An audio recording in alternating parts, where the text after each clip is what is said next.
Mentioned the Outer Banks, and of course our brave Mike Mather, maybe a little too brave, down there in Nags Head. He's joining us again, and hopefully, Mike, you have moved inland a little bit and gotten out of that water.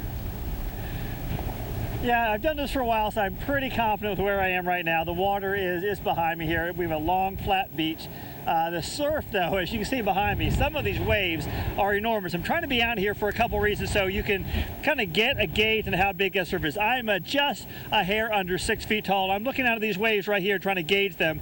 They're easily 8 to 10 feet, like that one rolling in right there. That is easily a 10-foot wave, and they are charging directly into where we are.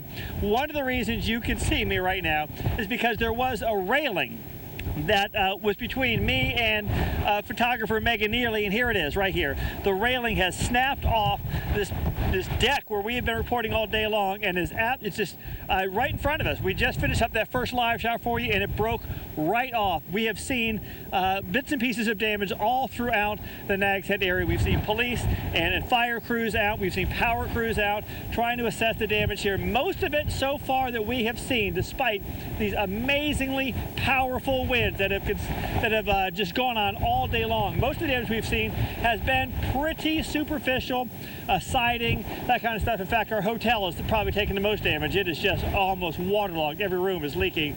But here is what we have seen all throughout Nags Head today.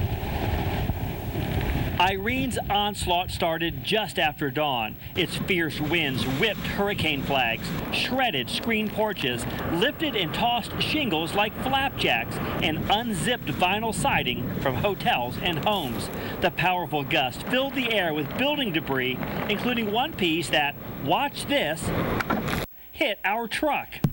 Waves surged sideways into fishing piers while winds scurried sand like a river, sending the grains cascading into the air. How's the storm been so far?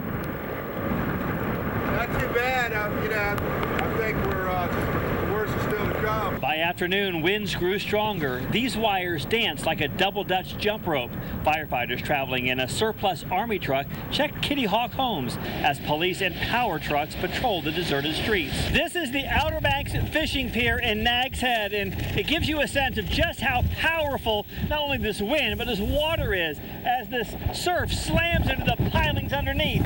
You can feel the entire pier tremble. At high tide and at low tide, the surf chewed at the beach. Wind stripped trees and blanketed streets with leaves. Some streets flooded, but not as badly as feared. Most in Nags Head stayed home, waiting for the storm to pass so they could finally say, "Good night, Irene." That has not yet come here. Irene is still making her presence known in the Outer Banks. We've been at this since about 6 this morning. We were buffeted around 6 this morning. Here it is late in the afternoon, and we are still getting winds just as strong as before, but from a different direction. This just floated by me here. I want to show you what this is. This is all over the Outer Banks. This is like a foam insulating board. And what's happening is a lot of these homes and hotels are losing their shingles. They're losing their siding. The siding is unzipping.